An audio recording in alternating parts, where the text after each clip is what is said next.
వినవచ్చినప్పుడు అనేకులు కూడి వచ్చిరి గనుక వాకిటనైనను వారికి స్థలము లేకపోయింది. ఆయన వారికి వాక్యము బోధించుచుండగా కొందరు పక్షవాయు గల వారిని ఒక మనిషిని నలుగురి చేత మోయించుకొని ఆయన ఎద్దకు తీసుకొని వచ్చిరి. చాలు. Praise the Lord. హల్లెలూయా. మనం చదువుకున్నటువంటి వాక్యంలో మరలా యేసు కపెర్నహూము అనే గ్రామానికి మళ్ళీ వచ్చాడు. మళ్ళీ వచ్చాడంటే దానికి అర్థం ఏంటంటే అంతకుముందు ఆ గ్రామానికి యేసయ్య వచ్చాడని అర్థం. కపెర్నహూము అనే గ్రామానికి యేసు వచ్చాడు. యేసు వచ్చి ఓ ఇంట్లో ఉన్నాడు. యేసయ్య వచ్చాడు. ఒక ఇంటి గలవారు, ఓ ఇల్లు గలవారు యేసయ్యను తన ఇంట్లోనికి చేర్చుకున్నారు. యేసయ్యను తన ఇంట్లో చేర్చుకున్నప్పుడు యేసయ్య ఎక్కడున్నాడు? ఒక ఇంట్లో ఉన్నాడు. హల్లెలూయా. ఒక ఇంట్లో యేసయ్య ఉన్నాడన్న సంగతి అందరికీ వినబడిందట. హల్లెలూయా.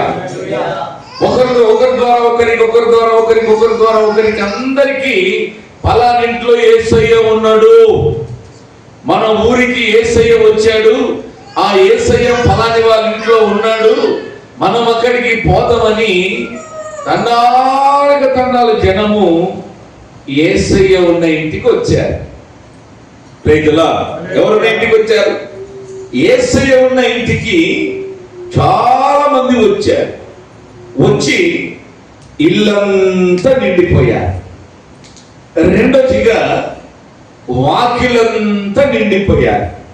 రైతులా యేసయ్య ప్రసంగిస్తుంటే దేవునికి స్తోత్రం, అంత ఇంత మంది కాదు, చాలా మంది వచ్చారు. చాలా మంది వచ్చారు. వారి వారి కష్టాలను బట్టి, వారి వారి బాధలను బట్టి, వారి వారి కన్నీళ్లను బట్టి, వారి వారికి ఉన్నటువంటి సమస్యలను బట్టి యేసు పాదాల దగ్గరికి వచ్చారు. హల్లెలూయా. మనం ఎక్కడికి వచ్చాము? మనం యేసయ్య దగ్గరికి వచ్చాము. ఎవరున్నారు ఇక్కడ? యేసయ్య ఉన్నాడు. ఎవరి దగ్గరికి వచ్చాము? యేసయ్య దగ్గరికి వచ్చాము. మనం ఎలాగ యేసయ్య దగ్గరికి వచ్చామో ఆనాటి ప్రజలు కూడా యేసయ్య దగ్గరికి వచ్చారు. యేసయ్య దగ్గరికి వచ్చి ఇల్లు వాకిలంతా నిండిపోయింది. యేసయ్య చక్కగా వారికి వాక్యాన్ని ప్రకటిస్తున్నాడు. యేసయ్య వారికి వాక్యాన్ని ప్రకటిస్తున్నాడు. జనాలు వాక్యాన్ని వింటున్నారు. జనాలు వాక్యాన్ని వింటున్నారు. హల్లెలూయా. యేసయ్య ప్రకటిస్తున్నాడు, జనాలు వింటున్నారు. ఇల్లు వాకిలంతా నిండి ఉన్నారు. వారికి యేసయ్య బోధ చేస్తూ ఉండగా కొందరు ఒక పక్షవాయు గల వాణిని నలుగురి చేత మోపించుకుని తీసుకొచ్చారంట అక్కడికి. కొందరు, అటు తర్వాత పక్షవాయు గలవాడు, అటు తర్వాత నలుగురు. అలాగే ఉందా బైబిల్లో? అలా ఉందండి. కొందరు, ఆ మాట చదవండి. కొందరు పక్షవాయు గల ఒక మనుషుని నలుగురి చేత మోయించుకొని వచ్చి. చాలండి. ఎవరంట? కొందరు. ప్రజల కొందరిని గురించి మాట్లాడినాక పక్షవాయు గల వాళ్ళ దగ్గరికి వెళ్దాం. కొంతమందికి ఊర్పాడైతుంటే ఊరు గురించి చింత ఉండదు. కొంతమందికి మా ఊరు బాగుండాలి, మా ఊర్లో ఉన్న వాళ్ళందరూ బాగుండాలి, మా ఊర్లో ఉన్న వాళ్ళందరూ జాగ్రత్తగా ఉండాలి, అందరూ ఎవరి కష్టమో వాళ్ళు చేసుకుంటా బ్రతకాలి, మా గ్రామస్తులందరూ క్షేమంగా ఉండాలని గ్రామ క్షేమము కోరి, తాండ యొక్క క్షేమము కోరి, గల్లీ యొక్క క్షేమము కోరి గల్లీ గురించి ఆలోచన చేసే వాళ్ళు తక్కువ మంది ఉంటారు. ఎక్కువ మంది ఎలా ఉంటారంటే మాది మాకే చాలు, మేము తింటే చాలు, మేము బతుకుతే చాలు, మాది నిండితే చాలు అన్నట్టుగా కొంతమంది ఉంటారు. కొంతమంది కలిసి కూడుకున్నారు, కొంతమంది కలిసి ఆలోచన చేస్తూ ఉన్నారు. అవునపై మన ఊర్లో ఒక పక్షవాయు గలవాడు ఉన్నాడు, వానికి పక్షవాతం వచ్చింది, వాని కాలు చేతులు పనిచేస్తలేవు, వాని నోరు పనిచేస్తలేదు, వాని పోషించడానికి ఇంత్యాదులందరూ కష్టపడుతున్నారు. ఎంతో మంది వైద్యుల దగ్గరికి వెళ్ళారు, ఎంతో మంది డాక్టర్ల దగ్గరికి వెళ్ళారు, ఎన్నో పూజలు పునస్కారాలు అయిపోయాయి, ఎన్నెన్నో ప్రయత్నాలు చేస్తున్నప్పటికీ వాని పక్షవాయు ఏమాత్రం కూడా నయమైతలేదు గనక మన ఊరికి యేసయ్య వచ్చాడంట కదా, మన ఊరికి యేసయ్య వచ్చాడు కదా, ఆ యేసయ్య దగ్గరికి వీడిని తీసుకొని వెళ్దామని కొందరు ముందు ప్లాన్ వేశారు. కొందరు ప్లాన్ వేశారు. ఏ ప్లాన్ వేశారంటే పక్షవాయు గల వారిని యేసు దగ్గరికి తీసుకువెళ్ళాలి. యేసు దగ్గరికి తీసుకువెళ్తే ఈ మధ్య 3 రోజుల తర్వాత లాజరును సమాధి నుంచి లేపాడంట. యాయిరు కుమార్తెను మరణంలో నుండి లేపాడంట. వెగవరాలు కుమారుని బ్రతికించాడంట. యేసయ్య ఎన్నెన్నో విచిత్రమైనటువంటి అద్భుతాలు చేస్తున్నాడు. విచిత్రమైనటువంటి అద్భుతాలు చేస్తున్నటువంటి యేసు దగ్గరికి ఈ పక్షవాయు గల వారిని ఒకసారి తీసుకుని వెళ్దామని కొందరు ప్లాన్ వేశారు. రైతులా కొందరు ప్లాన్ వేశారు. చెప్పేవాళ్ళు లేకపోతే చెడిపోతారంట.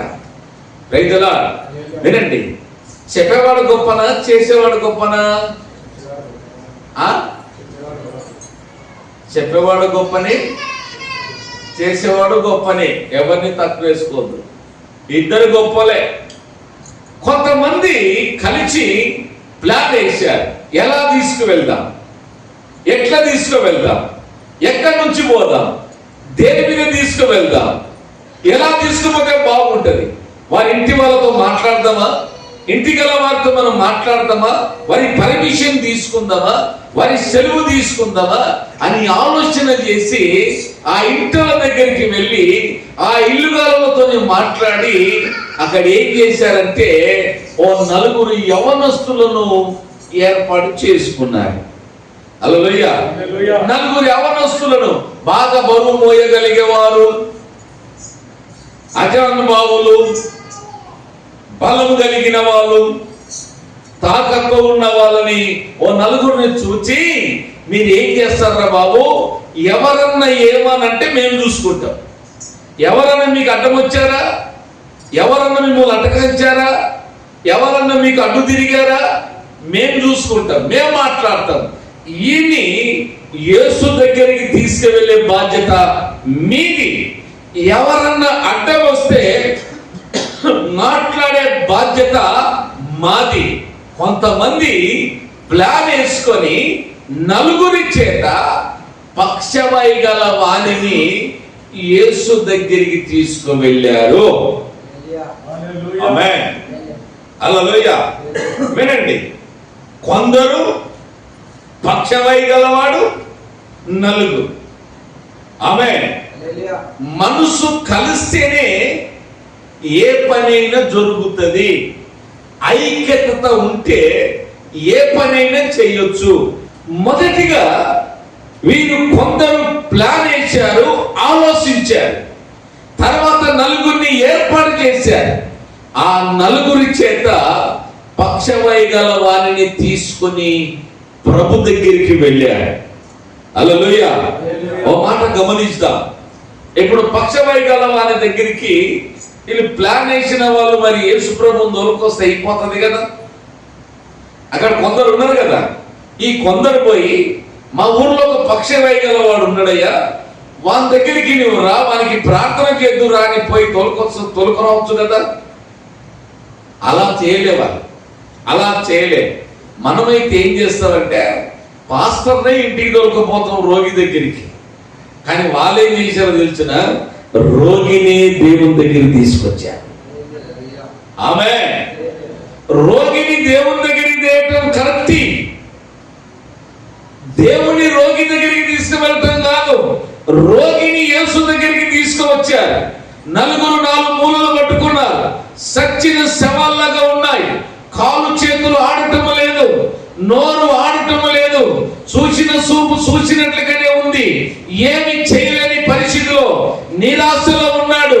ఇక నా పని అయిపోయింది, ఇక నా బతుకు అయిపోయింది, ఇక నా జీవితం అయిపోయింది, ఇక నేను బ్రతకలేనేమో, ఇక నేను లేవలేనేమో, ఇక నేను నడవలేనేమో, ఇక నా పతి ఇంతేనేమో, నేను ఎవరితో కలవలేనేమో అని కుంగిపోయి కుంగిపోయి కుంగిపోయి కుంగిపోయి కుసించిపోతున్న వారిని యేసు దగ్గరికి తీసుకువెళ్ళారు. ప్రైజ్ ది లార్డ్, హల్లెలూయా. యేసు దగ్గరికి తీసుకువెళ్తే దేవుని నామానికి మహిమ కలుగును గాక. నలుగురు మోస్తున్నారు, కొందరు నడుస్తూ ఉన్నారు. పక్షవాయు గల వారు నలుగురి భుజాల మీద ఉన్నారు, పోతా ఉన్నారు.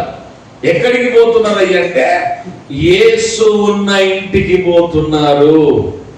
ఎక్కడికి పోతున్నారంటే యేసు ఉన్న ఇంటికి పోతున్నారు. దేవునికి స్తోత్రం. ఆ యేసు ఉన్న ఇంటి దగ్గరికి వెళ్ళి చూస్తే వాకిటనైనను ఇంట్లోనైనను వాకిటనైనను స్థలము లేనందున అంత ఇరుకుగా మారిపోయింది స్థలం. అంత పబ్లిక్ తో నిండిపోయింది, జనాలతో నిండిపోయింది, వాకిలు ఇల్లు నిండిపోయింది. కనుక ఈ పక్షవాయు గల వారిని యేసు దగ్గరికి తీసుకొని వెళ్ళే దారి లేదు, తోవ లేదు, మార్గం లేదు. ఏం చేయాలో ఆలోచిస్తున్నారు. దేవునికి స్తోత్రం. మళ్ళీ వీళ్ళు ఈ కొందరు చెబుతున్న మాట ఏంటో తెలుసునా? రే, ఇంతవరకు తెచ్చాము కదా, ఇంతవరకు తెచ్చాము, వీరిని యేసు దగ్గరికి చేర్చటమే సరైన పని. యేసు దగ్గరికి చేరాలంటే ఎలా వెళ్దాం? జనాలు తోపిస్తలేరు, జనాలు పక్కకు జరుగుతలేరు, జనాలు పోనిస్తలేరు. ఏమి చేయాలో మళ్ళీ ఆలోచన చేశారు. అక్కడికి వచ్చిన తర్వాత మళ్ళీ ఆలోచన చేసి యేసు ఉన్న ఇల్లు మీదకి ఎక్కారు. ఎక్కడికి ఎక్కారు? యేసు ఉన్న ఇల్లు మీదకి ఎక్కారు. చూడండి కొందరి ఆలోచన ఎలా ఉంది. ముందు వారు ఆలోచన చేశారు, నలుగురి చేత మోపించుకుపోయారు. ఇందాక తెచ్చామరా, ఎందుకురా వచ్చిందో మన గొడవ, వాడు బాగుపడితే మనకి ఏమైనా వచ్చేదిందా? దేవునికి స్తోత్రం కలుగును గాక. ఎవరి దగ్గరికైనా పోయి అరే చెడిపోకురా, పాడైపోతావురా, ఒంటరి జీవితం మంచిది కాదురా, సంఘం ఉండాలి వెనుక ప్రార్థన చేయటానికి, సంఘం లేని జీవితం అంటే వేస్తేరా. పేతురు చెరసాలలో ఉంటే సంఘం ప్రార్థన చేస్తే ప్రభుదూత వచ్చి సంఖ్యలు విడిపించి పేతుర్ని ఇంటికి పంపించారా? సంఘంతో కలిసి అంటే మేము లేకపోతే వారికి బతికే లేదన్నగా అనుకుంటారు వాళ్ళు. ప్రేమైన దేవుని బిడ్డలారా, నీవు లేకుంటే బతుకు లేదన్న విషయము విడిచిపెట్టు. ఒంటరిగానే ఎక్కడ ఆగమైపోతావో ఎవరికి తెలియదు. సంఘము లేని పని అంతా వేస్తే వెనక ప్రార్థన చేసే సంఘం కావాలి, వెనక ఆలోచన చెప్పేవాళ్ళు కావాలి, వెనక ప్లాన్ చెప్పేవాళ్ళు కావాలి, వెనక నడిపించే వాళ్ళు కావాలి. నీ ఒక్కడివే ఉన్నావు గనక నీ ఒక్కడివే పడిపోతే నిన్ను మోసేవారు కావాలా, నిన్ను గురించి ఆలోచించేవారు కావాలా, నిన్ను తీసుకువెళ్ళేవారు కావాలా, నీ గురించి కష్టమైన నష్టమైన ఏదైనా భరించగలిగే శక్తి సామర్థ్యం కలిగిన వారు కావాలి. కావాలంటే ప్రతి క్రైస్తవునికి ఒకప్పుడు చెప్పేవాళ్ళు ఏంటంటే, అయితే మందబలమని ఉండాలంట, లేకపోతే డబ్బు బలమని ఉండాలంట. నేనంట మందబలము కొద్ది రోజుల్లో దూరం అయిపోతుంది, డబ్బు గాలిలో ఎగిరిపోతుంది. సంఘం మాత్రం కడ వరకు నీకు తోడుగా నిలబడుతుంది. ఆమేన్. సంఘంతో పెట్టుకోదు బాబు, దేంతోనన్నా పెట్టుకో, పర్వాలేదు.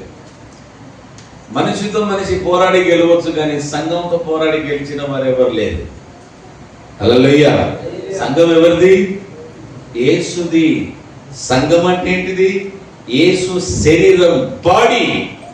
మనమంతెవరమో తెలుసునా? అవయవాలను మాత్రమే. హల్లెలూయా. ఈ బాడీకి విరుద్ధంగా ఏ పని చేయకూడదు. సంఘం అంటే యేసు శరీరం, మనమంతరం కూడా అవయవాలము. దేవునికి స్తోత్రం కలుగును గాక. సంఘములో సేవ ఉంటుంది. ఆమేన్. ఒక విషయం గమనించండి, మన బాడీలో ఎన్నో అవయవాలు ఉన్నాయి, కానీ ఎవరి పని చొప్పున పని చేస్తున్నాయి. రైతులా, ఇప్పుడు కన్ను బయట కనబడుతుంది కానీ కార్యం బయట కనబడుతుందని అది కనబడుతుందయ్యా? కనబడతలేదు. హల్లెలూయా. నా ముక్కు బయట కనబడుతుంది కానీ నా గుండె బయట కనబడుతుందా? అది లోపల ఉండి దాని పని అదే చేస్తుంది. కార్యం చేసే పని కార్యం చేస్తుంది. అంటే అందుకే కీర్తనకారుడైన దావీదు ఏమంటాడో తెలుసునా? నా ప్రాణమా యెహోవాను సన్నుతించుము, నా అంతరంగంలో ఉన్న సమస్తమా, నా అంతరంగంలో ఉన్న సమస్తమా ఆయన పరిశుద్ధ నామమును సన్నుతించుము. నా ప్రాణమా యెహోవాను సన్నుతించుము, ఆయన చేసిన మేలులలో దేనిని మర్చిపోకూడదు. ప్రేమైన దేవుని బిడ్డలారా, ఒక కన్ను గుడ్డి అయినా పర్వాలేదు కానీ సంఘంతో కలిసి ఉండాలి. హల్లెలూయా. ఈ సంఘం ఎవరిది పర్ఫెక్ట్ కాదు. ఎవరిది పర్ఫెక్ట్ తెలుసునా? యేసయ్యకే మాత్రమే పర్ఫెక్ట్. యేసయ్యని ఈ సంఘాన్ని ఒక రోజున మధ్యాకాశంలో వివాహం చేసుకోబోతున్నాడు. దేవునికి స్తోత్రం కలుగును గాక. ఇది కొత్త నిబంధన సంఘం, మహిమ కలిగిన సంఘము, నిబంధన చేయబడిన యేసు రక్తంలో కడగబడిన పరిశుద్ధుల సంఘము. సంఘంలో ఎవరు ఉండాలో తెలుసా? సంఘంలో ఎవరు ఉండాలా? కొందరు ఉండాలి. రైతుల మోసే వాళ్ళు ఉండాలి. పక్షవాళ్ళు ఎంతో మంది సమాజంలో ఉన్నారు. దేవునికి స్తోత్రం కలుగును గాక. ప్రేమైన దేవుని బిడ్డలారా, యేసు ఉన్న ఇంటి దగ్గరికి వెళ్ళారు. స్థలము లేదు, ఏం చేయాలో ఆలోచిస్తున్నా. అమ్మ నిద్ర వస్తుందా? ఎవరికైనా నిద్ర వస్తే గట్టిగా స్తోత్రం చెప్పండి. మీకు నిద్ర రావద్దనే కొంచెం గట్టిగా చెప్తున్నా. మిమ్మల్ని అబ్జర్వ్ చేస్తున్న, ప్రతి ముఖాన్ని చూస్తున్నా. హల్లెలూయా. ఎందుకంటే మీరంతా కష్టజీవులే గనక పగలంతా పని చేసి ఉన్నారు గనక అక్కడ వాచింగ్ చూస్తున్నా, ఇక్కడ మిమ్మల్ని చూస్తున్నా. టైంకి ఇడిచి పెడతారు. 12 గంటలకు ఇడిచి పెట్టాలి మిమ్మల్ని, లేకపోతే రేపు పొద్దున ఇంకా లేట్ చేస్తారు మీరు. దేవునికి స్తోత్రం కలుగును గాక. హల్లెలూయా. రేపు ఇక్కడ ఆరాధన ముగించగానే ఇక్కడ నుంచి వెళ్ళిపోతాం మనము. అక్కడ రాంజరుతాండలో ఉన్నటువంటి చర్చి ఓపెనింగ్ చేసి మళ్ళీ సాయంకాలానికి మళ్ళీ మెదక్ చేరుకుంటాం. దేవునికి స్తోత్రం కలుగును గాక. నేను ఇంటికి పోయి వస్తా, నేను ఖర్చు తెచ్చుకోలేదు మోహం తుడుచుకోనికి, నేను సాక్షులు తెచ్చుకోలేదు, షూ వేసుకోలేదు అనుకుని రాకండి. రాంజరుతాండకు వెళ్ళి చర్చి ఓపెనింగ్ చేసుకొని వచ్చేటట్లుగా సిద్ధపడి రండి. పొద్దున ఆరాధనకు అందరు మళ్ళీ ఇంటికి పోవాల్సిన అవసరం లేదు. ఇక డైరెక్ట్గా వెళ్ళిపోవాలి. మోగించామా, ఆటోలో బండ్లో ఎక్కాలి, పోవాలి, చేసుకోవాలి, రావాలి. ఆమేన్. యేసయ్య ఉన్న ఇంటి దగ్గరికి మోసుకొని వెళ్ళారు. బాగానే ఉంది కానీ అక్కడికి పోతే స్థలం లేదు. స్థలం లేకపోతే ఎక్కడికి ఎక్కారంట? ఇల్లు మీదకి ఎక్కారంట. చూడండి, ఎవరి ధైర్యం అందం ఇది? కొందరిదా? పక్షవైగలవాందా? నలుగురుదా? కొందరిది. ఏం చెప్తున్నారు వాళ్ళు? రే అయితే అవుతుంది, లాస్ట్ ఏదో లాభం ఏదో మనం చూసుకుంటాం, వాడైతే బాగుపడని ముందు వీళ్ళు చెబుతున్నారు. వాళ్ళ నలుగురు ఎక్కారు, పెంకలు తీశారు, అక్కడ ఓపెన్ చేశారు. యేసయ్య ఎదుట పక్షవాయు వారిని దింపారు. నలుగురు నలువైపులా పట్టుకొని చక్కగా యేసు ముందు దించితే యేసు ఎవరిని చూశాడంట? యేసు ఎవరిని చూశాడంట? పక్షమైగలమని చూడలేదు. ఎవరిని చూశారు? యేసు వారి విశ్వాసమును చూసి, కుమారుడా నీ పాపములు క్షమించబడ్డాయి, లేచి నడువు అన్నాడు. హల్లెలూయా. మీకున్న రోగం ఏంది? పక్షవాతం. యేసు ఏమన్నాడు? పక్షవాతం నుంచి విడుదల పొందుదువుగాక అనలే, కుమారుడా నీ పాపములు క్షమించబడ్డాయే. ఎవరి విశ్వాసము? వారి త్యాగాన్ని చూశాడు. ఆ గుంపు యొక్క త్యాగాన్ని, తెచ్చిన వారి త్యాగాన్ని, మోసిన వారి త్యాగాన్ని, తిప్పిన వారి త్యాగాన్ని, ఆలోచించే వారి త్యాగాన్ని చూసి యేసు పక్షవైగల వారిని బాగు చేసినట్లుగా 2వ అధ్యాయంలో రాయబడి ఉంది మార్కు సువార్తలో.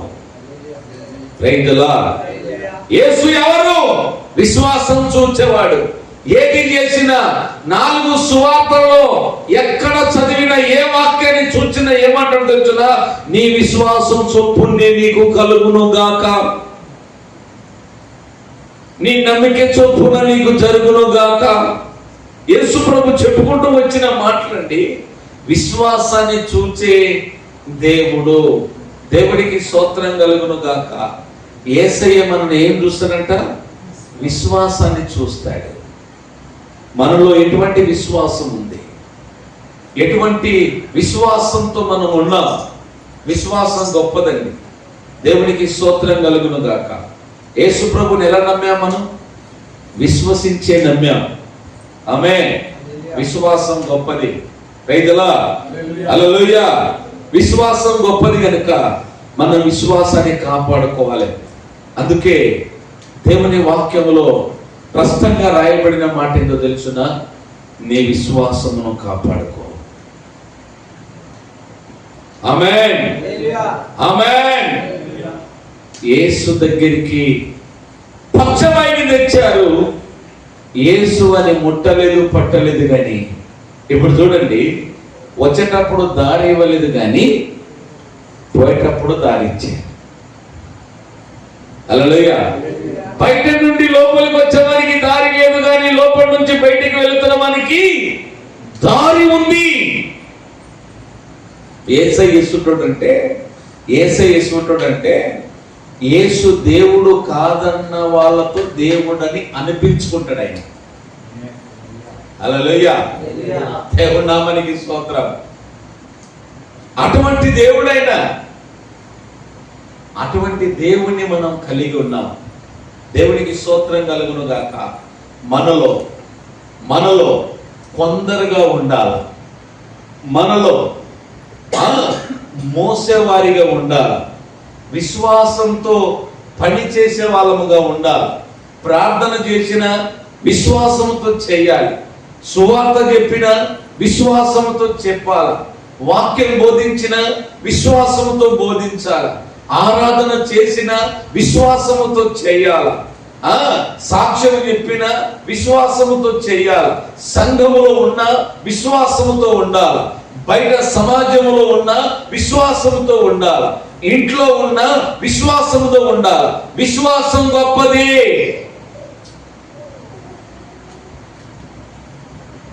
దేవుని నామానికి స్తోత్రం కలుగును గాక. మన విశ్వాసం గొప్పది. మన విశ్వాసాన్ని బట్టి దేవుడు ఏదైనా మనకు చేయడానికి ప్లాన్ చేస్తాడు. మనకి ఏది జరగాలన్నా విశ్వాసం కావాలి. విశ్వాసం లేకుండా మనకి ఏమి కూడా జరగదు, ఏమి కూడా మనం జరిగించుకోలేము. దేవునికి స్తోత్రం కలుగును గాక. లాస్ట్ ఒక మాట చెప్పి ప్రార్థన చేస్తా. మనం ఎలా ఉండాలి అంటే, దేవునికి స్తోత్రం, మోసుకొచ్చేవారిగా ఉండాలి. ఎలా ఉండాలి? మోసుకొచ్చేవారిగా. అందరు చెప్పేటోళ్ళు ఉంటే చేసేటోళ్ళు కూడా కావాలి కదా. చెప్పేటోళ్ళకి ఉండాలా, చేసేటోళ్ళు ఉండాలి. దేవుడి నామానికి మహిమ కలుగును గాక. చెప్పేవారిగా ఉండాలా, మనము చేసేవారిగా ఉండాలి. దేవుడికి స్తోత్రం కలుగును గాక. నా జీవితంలో నాకు ఉన్నటువంటి అలవాటు ఏంటంటే, ఎవరికైనా ఏదైనా ఒకసారి చెప్తా. ఒకసారి చెప్పినప్పుడు చేస్తే చెయ్యని, లేకపోతే నేనే చేస్తాను. ఇప్పటి నుంచి కాదు, నా ఊహ తెలిసినప్పటి నుంచి నాకున్న అలవాటు అది. నా బాధ్యత ఒకసారి చెప్తా, చేస్తే పర్వాలేదు, ఇక చేస్తాని చేయటానికి లేవలేదనుకో నేనే లేస్తాయి. ఊకే చెప్పడానికంటే దేవుడికి స్తోత్రం. యేసయ్యకున్నటువంటి మనసు చేసుకుంటేదంటే విశ్వాసాన్ని చూచే మనసు. ఆమేన్. మనం ఇలాగనే ఉండకూడదు, మనం మోసుకొచ్చే వారిగా ఉండాలి. హల్లెలూయా. ఎందరో నశించిపోతున్నారు, ఎందరో నరకానికి వెళుతూ ఉన్నారు, ఎందరో పాపములో ఉన్నారు, ఎందరో సంఘానికి దూరంగా ఉన్నారు, ఎందరో తప్పిపోయి ఉన్నారు, ఎందరో దిగజారిపోయి ఉన్నారు. దేవునికి స్తోత్రం. యేసే సన్నిధికి వారిని తీసుకొచ్చే వారిగా మనం ఉండాలని ప్రభు ఆశిస్తూ ఉన్నాడు. ప్రేమైన దేవుని సంగమా, ఈ రాత్రికాల సమయంలో ప్రభు మాట్లాడుతున్నాడు మనతో. మనం మోసుకొచ్చే వారిగా ఉండాలని దేవుని వాక్యం చెప్తుంది. కార్యం చేసేది ఎవరు? మోసుకొచ్చేది మనము, కార్యం చేసేది దేవుడు. రైతులా ఆయన సంఘాన్ని ఆయన కడతాడు, ఆయన కార్యాలు ఆయన చేస్తాడు, ఆయన పని ఆయన జరిగించుకుంటాడు. ఎవరితో ఏ పని చేయాలా, ఎవరితో ఏ పని చేయించుకోవాలా అవన్నీ కూడా ఆయనకు బాగా తెలుసు. దేవునికి స్తోత్రం కలుగును గాక. మనం ఉన్న దగ్గరనే మనం ఉండకూడదు, ఒకరిని తీసుకొచ్చే వారిగా ఉండాలి. ఒక మాట చెప్తా వినండి. హల్లెలూయా. గొర్రెలు ఎంతమంది తెలుసు? గొర్రెలు తెలిసిన వాళ్ళు ఒకరి చేతుల పైకి ఎత్తండి. గొర్రెలు నాకు తెలుసు, గొర్రె నాకు తెలుసు అన్నవాళ్ళు.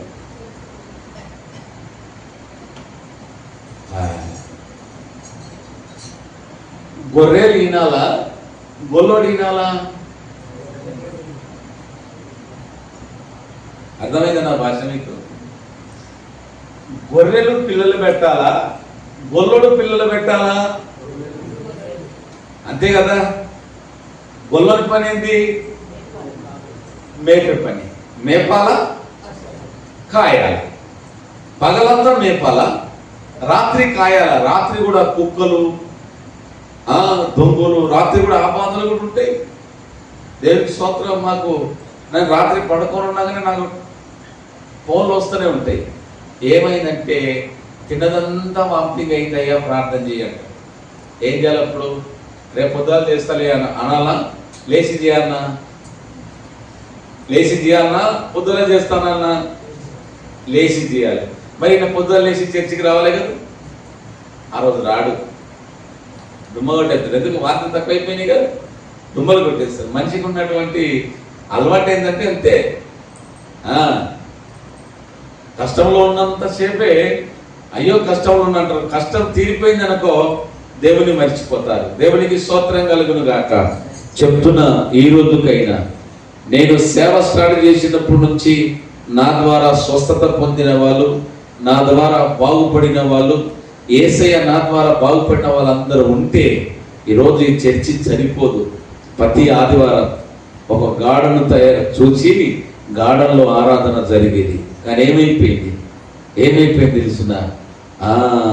అంత బాగుపడ్డారు కానీ దేవునికి దూరం అయిపోయారు. ఇప్పుడు మళ్ళీ వారికి రావటానికి మనసు రావటం లేదు.